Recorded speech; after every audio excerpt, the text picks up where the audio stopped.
小姐，心情好，给点吧。这么多人，我一眼就扫到你了。在这里购物啊，一定是舍得花钱的人。你懂得蛮多嘛。做乞丐也得用科学的方法。什么科学的方法？你看看我和其他乞丐有什么不一样？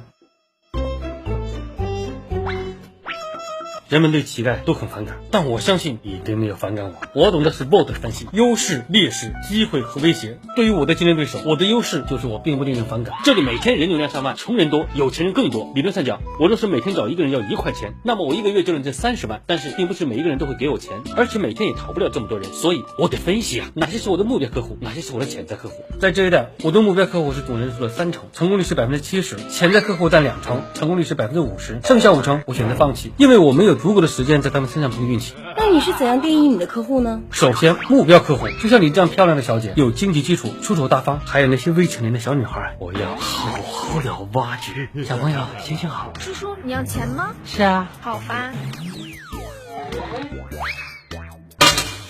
够了吗？再来一点。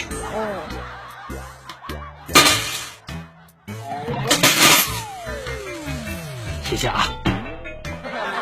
这2类人年龄都控制在15到50岁之间，年龄太大的可能已经结婚，财政大权掌握在老婆手里面，这一类人根本没戏。先生，给点。根本你就拿我钱了。老婆家在广东姐没钱抽烟的，拿着抽烟钱。有时候他还找你要钱。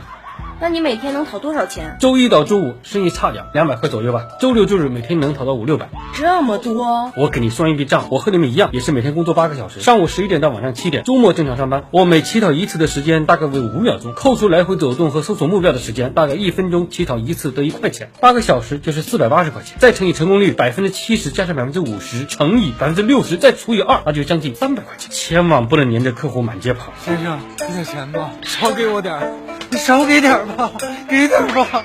这样乞讨不成，还有损乞丐的尊严，因为他要是给你，他早给了。你就算你舔着脸去纠缠，成功率也是很小。我们不能将有限的时间浪费在无需求欲望的客户身上，不如去寻找下一个目标。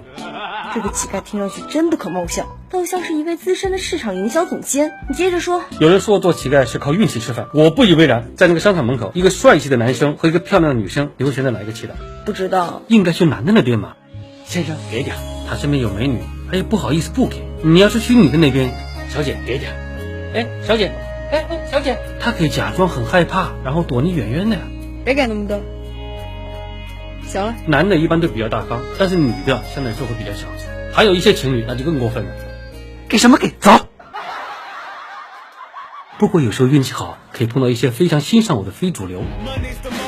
先生，心情好。大哥，我一看你就特别亲切。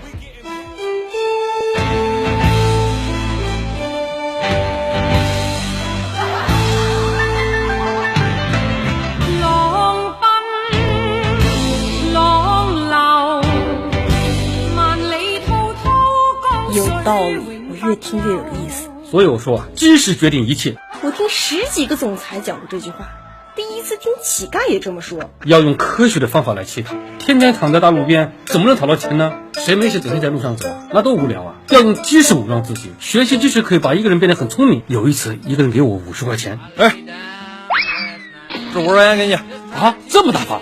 你给我对着楼顶上喊安红我爱你，喊100遍，这50块钱就你的。我合计了一下，喊一声得花5秒钟，跟我乞讨的时间是一样的，但是我乞讨的收益比他更高。你自己喊吧。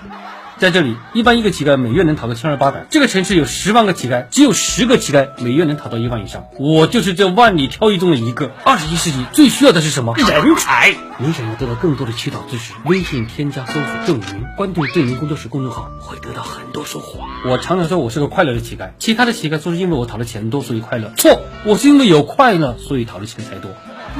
说的多好啊！要懂得体会工作带来的乐趣。没事的时候，我也带着老婆孩子逛街 shopping， 一家3口其乐融融。有时候碰到同行，也扔几个硬币。先生，给点钱吧。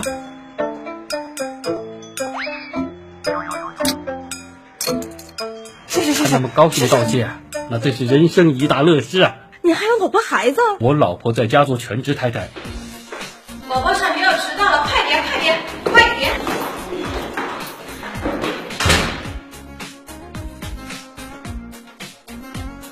爸爸，我长大以后也要做一个像你这样成功的乞丐。那就好好读书啊。